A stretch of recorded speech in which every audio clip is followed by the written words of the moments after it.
Get ready for a wild ride at Target Center.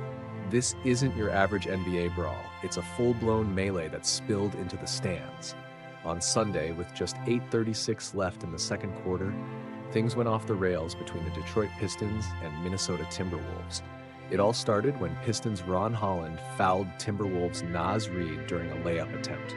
Reid wasn't having it and immediately fired back, pointing straight at Holland's face.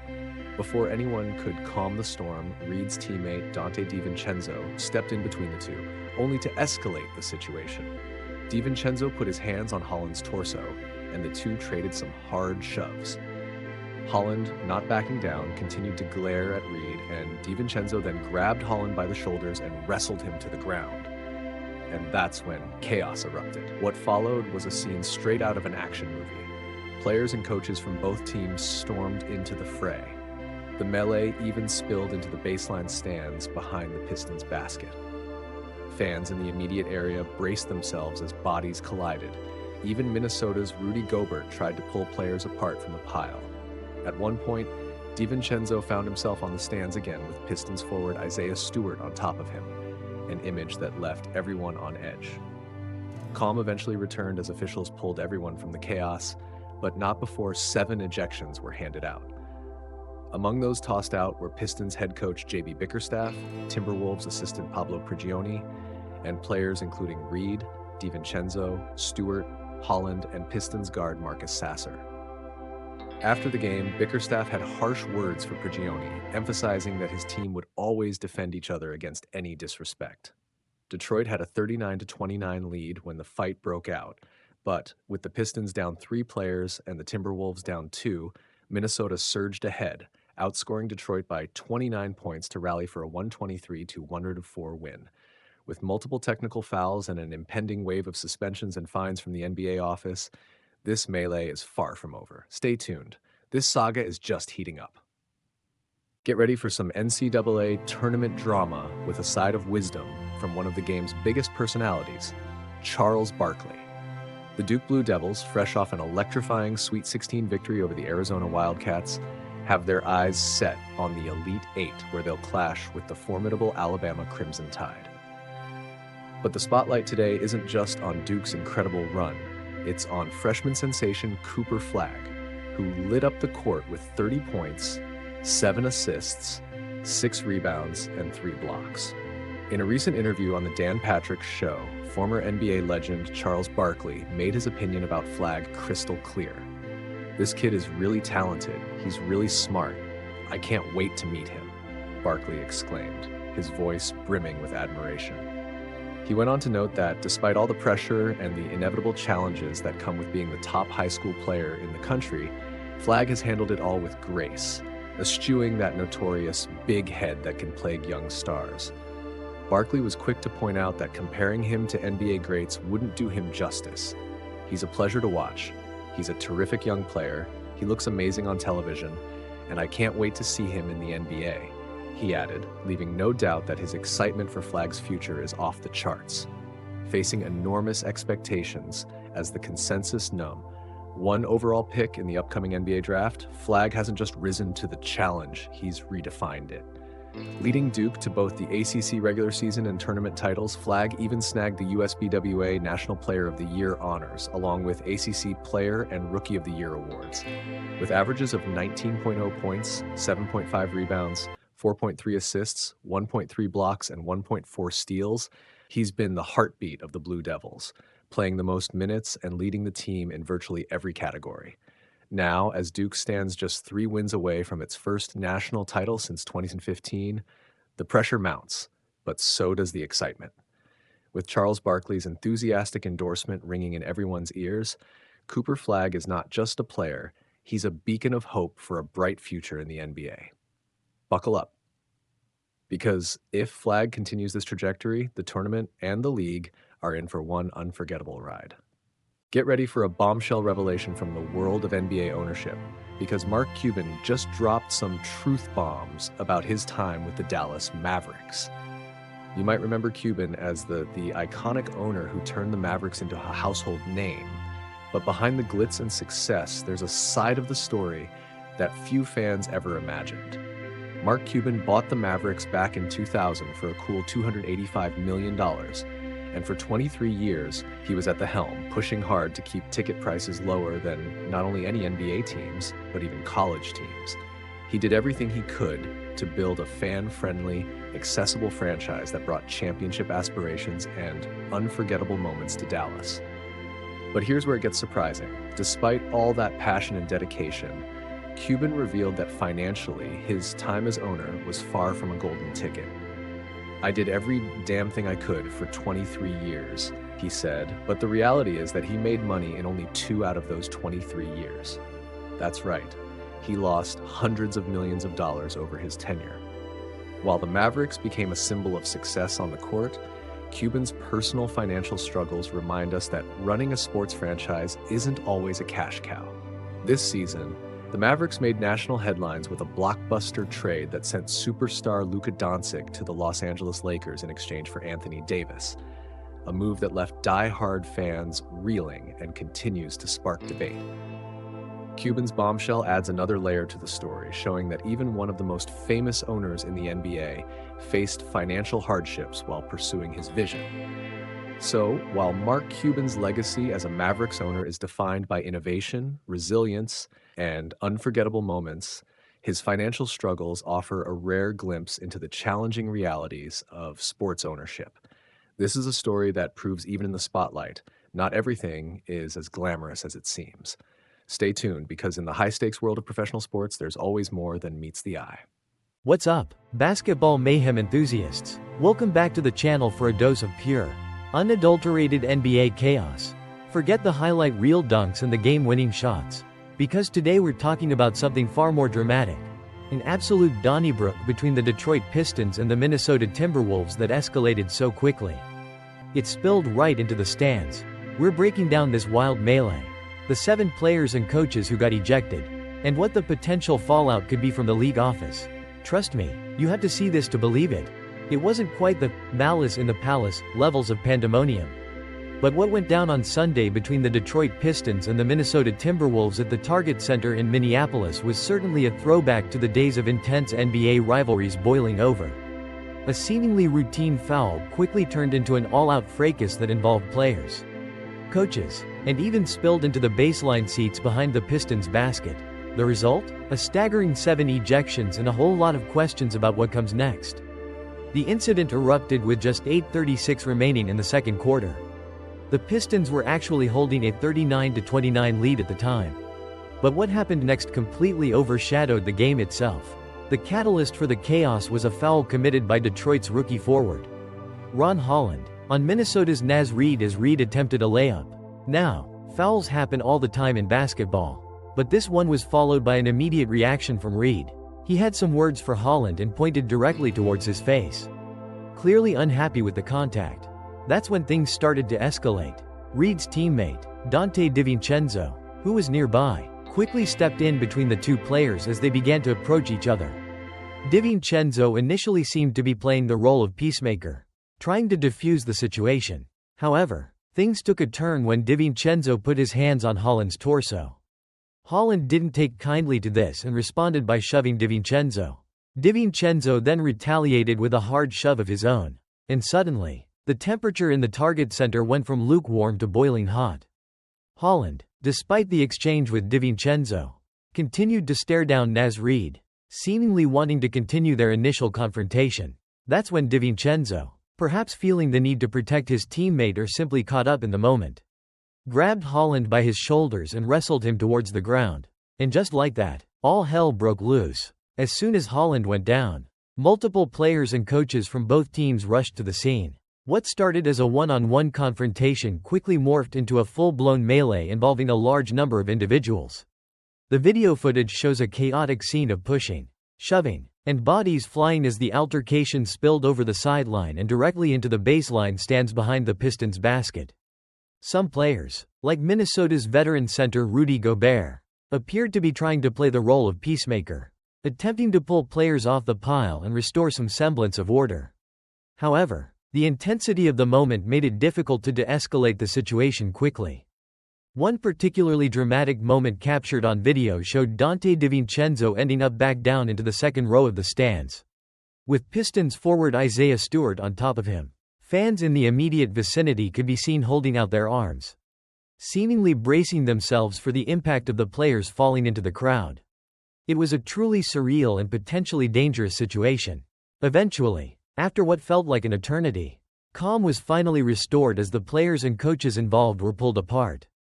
The referees and security personnel worked to separate the two teams and try to make sense of the chaotic scene that had just unfolded. After a lengthy review, the officials handed out a significant number of ejections. In total, 7 individuals were ejected from the game. For the Detroit Pistons, those ejected were rookie forward Ron Holland, forward Isaiah Stewart, and guard Marcus Sasser. The Timberwolves saw guard Donte DiVincenzo and forward Naz Reid get the boot. But the ejections weren't limited to just players. Both teams also lost a key member of their coaching staffs, as Pistons head coach J.B. Bickerstaff and Timberwolves assistant coach Pablo Prigioni were also ejected from the contest. After the game, Pistons head coach J.B. Bickerstaff was clearly still fired up about the incident, specifically calling out Timberwolves assistant coach Pablo Prigioni. While it's unclear exactly what Prigioni said that set Bickerstaff off, the Pistons coach made it clear that he was defending his players. "We're going to defend each other," Bickerstaff said. "I'm not going to let people say belligerent things about my guys. And it's that simple." In that moment, I understand the ref's position, but you just can't say anything to people or about people and expect it to be okay. This suggests that there might have been some verbal exchanges between the benches that further fueled the physical altercation. With 3 Pistons players and 2 Timberwolves players ejected, both teams had to adjust their rotations significantly for the remainder of the game. Despite the early lead, the Pistons were down 3 key players, and the Timberwolves were without 2 important contributors. From that point forward, Minnesota outscored Detroit by a significant margin, ultimately rallying for a 123-104 victory. The official box score also revealed that the Pistons were issued 4 technical fouls as a result of the incident, while the Timberwolves were assessed 3. This resulted in a technical free throw for the Timberwolves, which Mike Conley hit, and 2 free throws for the Pistons, which Luka Garza hit after Naz Reid was ejected for the initial foul that sparked the whole thing. With the better part of 3 quarters left to play after the melee, the game eventually continued, but the focus was undoubtedly on the wild scenes that had unfolded in the second quarter. And this certainly isn't the last we'll hear of this incident. The NBA office is almost certain to review the video footage and the officials' reports, and significant suspensions and fines are widely expected to be handed down to the players and coaches involved. The league has a strong stance against on-court altercations, especially those that spill into the stands, and they will likely want to send a clear message that this type of behavior is unacceptable. What are your thoughts on this crazy brawl between the Pistons and Timberwolves? Who do you think was most at fault? And what kind of suspensions and fines do you expect the NBA to hand out? Let us know your opinions in the comments below. Don't forget to like this video, subscribe for more NBA news and analysis, and hit that notification bell so you don't miss any updates on the fallout from this wild incident. We'll catch you in the next one. Get ready for a wild ride at Target Center. This isn't your average NBA brawl. It's a full-blown melee that spilled into the stands. On Sunday, with just 8:36 left in the second quarter, things went off the rails between the Detroit Pistons and Minnesota Timberwolves. It all started when Pistons' Ron Holland fouled Timberwolves' Naz Reid during a layup attempt. Reid wasn't having it and immediately fired back, pointing straight at Holland's face.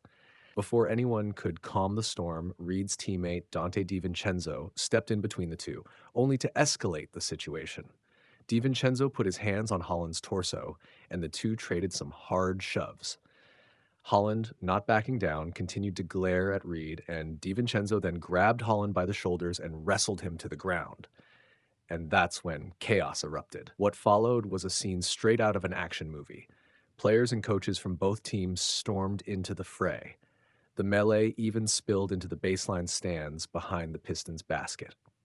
Fans in the immediate area braced themselves as bodies collided. Even Minnesota's Rudy Gobert tried to pull players apart from the pile. At one point, DiVincenzo found himself on the stands again with Pistons forward Isaiah Stewart on top of him, an image that left everyone on edge. Calm eventually returned as officials pulled everyone from the chaos, but not before 7 ejections were handed out. Among those tossed out were Pistons head coach J.B. Bickerstaff, Timberwolves assistant Pablo Prigioni, and players including Reed, DiVincenzo, Stewart, Holland, and Pistons guard Marcus Sasser. After the game, Bickerstaff had harsh words for Prigioni, emphasizing that his team would always defend each other against any disrespect. Detroit had a 39-29 lead when the fight broke out, but with the Pistons down 3 players and the Timberwolves down 2, Minnesota surged ahead, outscoring Detroit by 29 points to rally for a 123-104 win. With multiple technical fouls and an impending wave of suspensions and fines from the NBA office, this melee is far from over. Stay tuned. This saga is just heating up.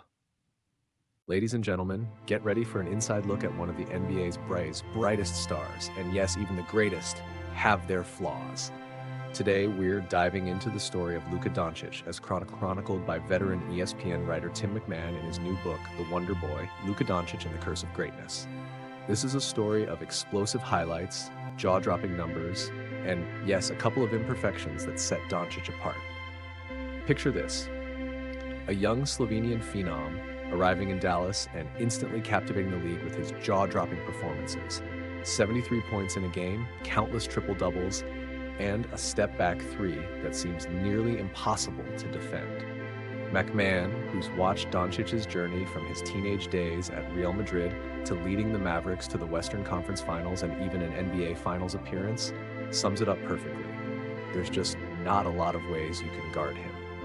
His court vision and passing ability rank him among the best, and his knack for creating space is nothing short of artistry. But let's get real. No superstar is without flaws. According to McMahon, Dončić has 2 major weaknesses: conditioning concerns and an occasional lack of focus. He admits that Luka sometimes lets his emotions get the best of him, focusing more on the 3 guys with the whistles than on the 5 defenders trying to stop him. It's a reminder that even the most gifted athletes have areas to work on. And for Dončić, it's about balancing his immense talent with the physical toll and mental distractions of the game. And while the Mavericks management once tried to build a supporting cast to complement his brilliance, experiments with Porzingis, Brunson, even Kyrie Irving, the drama off the court was just as intense as the action on it.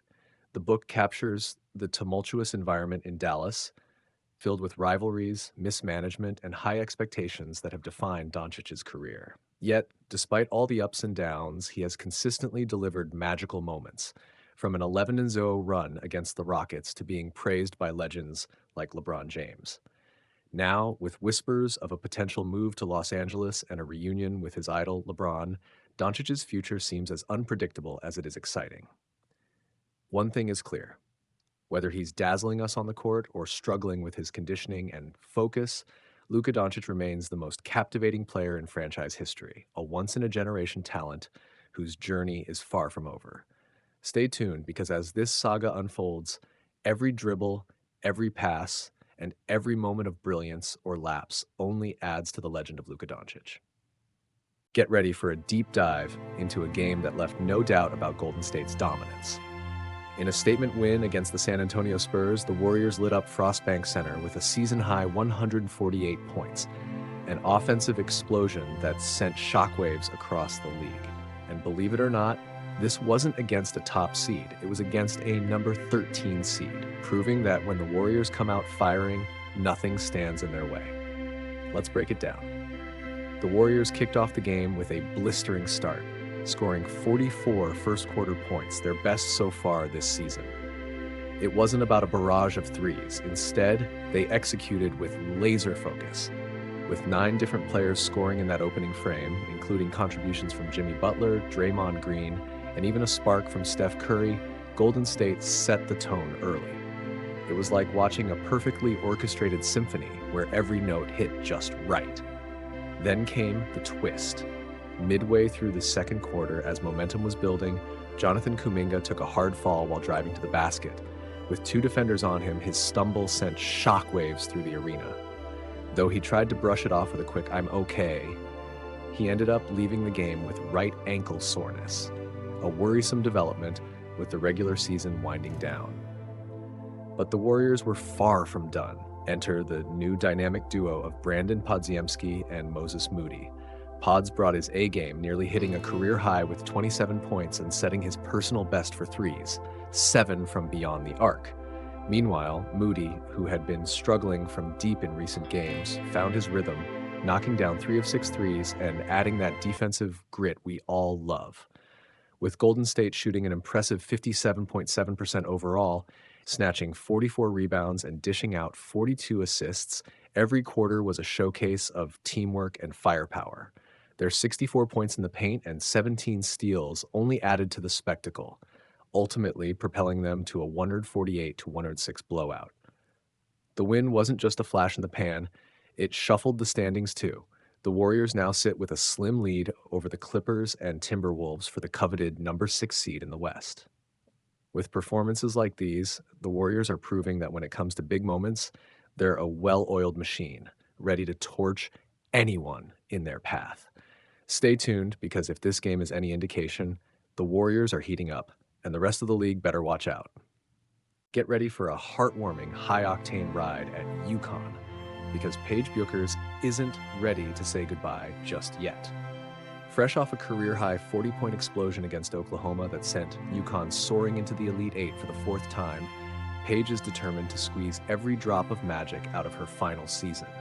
And while whispers of the WNBA draft have been swirling, she's putting those future headlines on hold to dominate right now.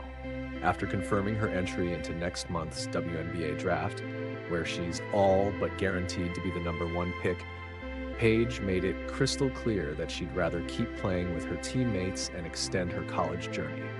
Honestly, we just wanted to keep our season going as long as possible, she said, her eyes shining with passion. In a game that broke NCAA tournament records, she outscored Oklahoma in the second half, dropping 19 points in the 4th quarter on an astonishing 8 of 9 shooting stretch. With nearly 60% shooting overall and hitting 6 of 8 from deep, along with 6 rebounds, 3 steals, and an assist, it was a performance that echoed the greatness of legends like Diana Taurasi and Maya Moore. UConn coach Gino Auriemma couldn't hold back his praise, calling it as good a game as I've seen her play the whole time she's been here, at the most important time. And that's the point. Paige is not just breaking records, she's etching her legacy into the heart of UConn's storied program.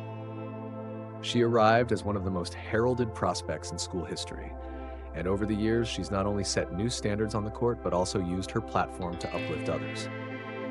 From being the first freshman to win Player of the Year honors, to leading UConn to multiple Final Fours, even after missing a season due to a torn ACL, she's a beacon of resilience and brilliance. As the clock winds down on her college career, every minute on the court feels even more precious. Coach Auriemma reminds us that there's no next year for this season.